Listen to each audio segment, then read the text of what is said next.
Anchoring is how we link two things together. It forms the basis of how we learn new things. We do anchoring all the time, whether we realize it or not. NLP just formalized the process and made it easily accessible. Anchoring is considered a fundamental NLP technique, and you'll find it taught at nearly every NLP certification training. Once you get the hang of it, you can use it in just about any situation imaginable. Chapter 1. Anchoring fundamentals. The primary purpose of anchoring is to get in the states that you want so that they're easily recalled and are able to be used in some other place. Anchoring has often been associated with the stimulus response mechanism as highlighted in Pavlov's dog experiment. However, this is not an accurate description of how anchoring works. The stimulus response mechanism states that there needs to be a discrete external substance applied a multitude of times before the association is made. In Pavlov's dog experiment, the discrete substance was the external bell that rang whenever meat powder was brought out to the dogs. When the bell was rung by itself, the dogs had unconsciously linked the ringing of the bell with the meat powder, which caused them to salivate. Anchoring, on the other hand, is about triggering specific experiences which are held in a gestalt. The gestalt is made up of various representational systems, and we can trigger the gestalt by either artificially adding parts to it or by utilizing what's naturally occurring outside of the gestalt and combining it with the gestalt. Natural anchors tend to work very well because whenever you use any part of a gestalt, other parts of the gestalt will come into the mix. In other words, whenever part of that experience is re-experienced, other parts of the experience will be reproduced to some degree. Any part of the desired experience can be used to grab other parts of the experience. However, some portions are better than others, and some are easier in terms of calling up other parts of the experience. Artificial anchors can be added artificially or spontaneously to the experience. We can elicit experiences either as emotions, thoughts, mental pictures, or descriptions. Once the experience has been elicited, we can create a unique trigger that associates the two of them so that whenever the trigger is fired off, the experience follows. The strongest and most reliable anchors are made of an intense experience combined with a unique trigger. The more often the anchor is repeated, the stronger and more precise the response will be. Chapter 2. State elicitation. Contrary to popular belief, the last thing you need to focus on when it comes to anchoring is anchoring itself. Many people get this backward. They think that it's about touching people a certain way or it's some kind of special trick that makes anchoring work. In order to bring out the full potential in anchoring, you need to get good at state elicitation. If you're lacking a strong state, then what are you going to anchor? In order to evoke powerful states out of other people, you must work on your own state first. If you want to manage your state well, pay attention to your blood sugar. If your blood sugar is out of whack, you're going to have a hard time controlling your state. Your state is more important than the words you say. Studies show that 93% of communication is nonverbal, and only 7% deals with the words we say. If you want to evoke strong states in others, you must learn to use your language evocatively rather than prescriptively. You might rub some people the wrong way, and that's okay. You don't have to be liked to be effective. Be willing to set your own personal biases to the side when it comes to helping your clients. If you allow the limitations of your personality to get in the way of where you have to go, then your clients will only go as far as you have. How far are you willing to go with your clients? When you want to evoke a state out of someone, make sure you're in that state yourself. Ask yourself these two questions before eliciting states from others. What kind of states do I want to elicit from people, and what kind of states will be useful to draw out for the outcomes I have with my clients? If you have access to a limited number of states, you're going to have a hard time eliciting a variety of states from other people. Chapter 3. Stacking anchors versus chaining anchors. There may be times when you want to shift someone's state, and it may not be possible for them to jump from their current state to the desired state. In such cases, you may have to identify a few intermediary states between the current state and the desired state to make it easier to take action. This is what is known as chaining anchors. First, you start with the desired state, and then you work your way backward. Once you identified all of the intermediary states, you start by anchoring the current state and work your way up to the desired state. Make sure you test each anchor to ensure they elicit a strong state. The ultimate goal of chaining anchors is to teach people how to quickly move from one state to another. Stacking anchors are used for developing a stronger or more robust state. You take multiple states and associate them with the same anchor. Chapter 4. How to use anchoring in persuasion. There are countless possibilities when it comes to using anchoring anchoring and persuasion. Before we get into the application, it's important to understand that anchoring and persuasion is not something you do to people, but with people. It's a cooperative act. If you want to persuade someone to a different position, there are a couple of ways you can go about this. You can either get them to recognize that what you're saying is truthful or valid, they like you as a person, and or they find you trustworthy. You can make other people more open to what you have to say by showing them that you're human and you're not trying to twist their arm. When asking questions, entertain points of view and perspectives that you actively disagree with. It will show the other person that you're open-minded and they're likely to reciprocate. It's important to structure what you're doing so that you achieve the desired outcome. You also need to take into account the other person's NLP strategy and what needs to occur inside of that person in order for them to change their mind or make a decision. Let's say you ask someone what the ideal outcome is. As they're explaining it, you will pay attention to their nonverbal behavior. You could then mirror their behavior as you explain why you're the best person to achieve their desired outcome. Chapter 5.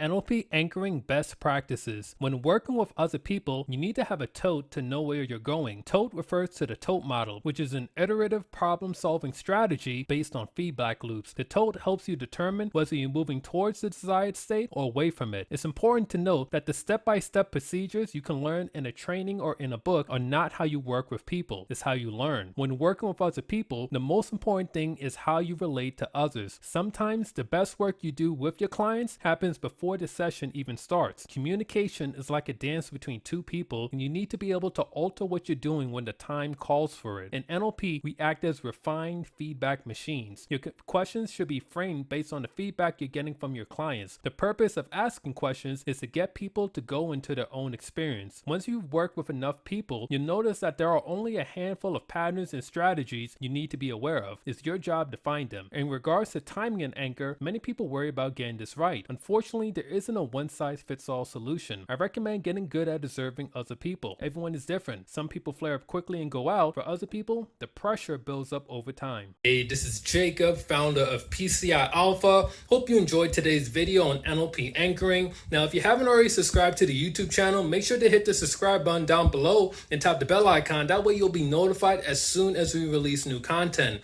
Now, if you enjoyed this video on NLP Anchoring, I also written a blog post as well. You can find the link in the description down below. Now, if you're already watching this on the blog, then make sure to check out the free offer down below that you'll only find on this blog post. We got more great content coming on the way. This is Jacob signing off, and I'll see you in the next video. Peace.